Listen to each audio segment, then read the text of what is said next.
yow mi bëgg montage de vidéo bu melni photo wala nga caméra li ngay yëglé photo yu leer lu mu gëna leer rek mo ci gën nga yónnee ma ko ci 76 524 25 71 comme niñ ko doon waxé du gratuit da ngay fay lu l'islam di tere bu mu ci nekk. Touba Khayra Feeling Cosmétique.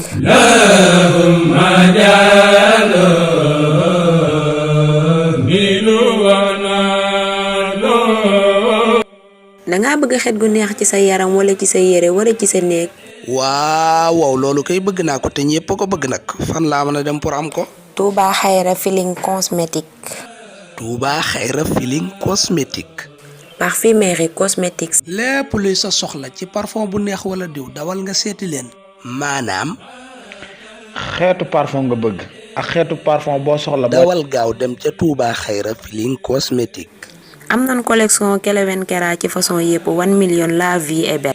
dañuy livrer yooyu yépp di def gros demi gros ak détail. ay parfum de classe ay parfum yu mujj génn neexet lool. am na parfum chambre boo demee di nga ko fa am na ay diw yoo xamante ne diwu góor la ak ay diwu jigéen ak ay diw yoo xam ne diwu bébé la ak lépp luy defar yaram.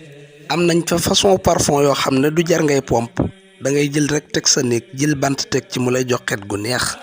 seen adresse Dakar Parcelles Assainies rond-point Casba sur les 2 voies Cambérène nga mën leen a woo ci numéro yi 77 278 11 11 wala nga woo leen ci 77 432 58 56.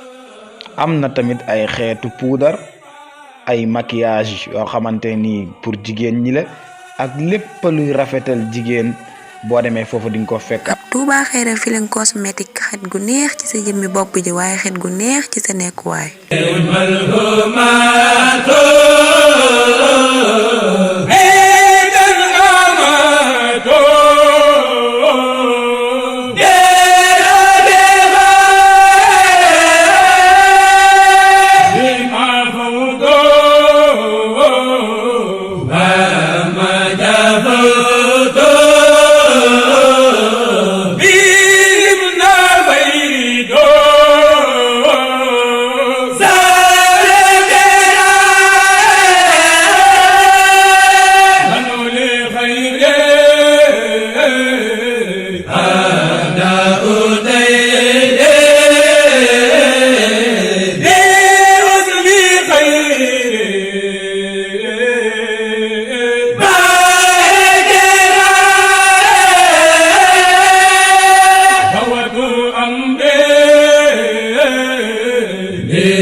Mubkhir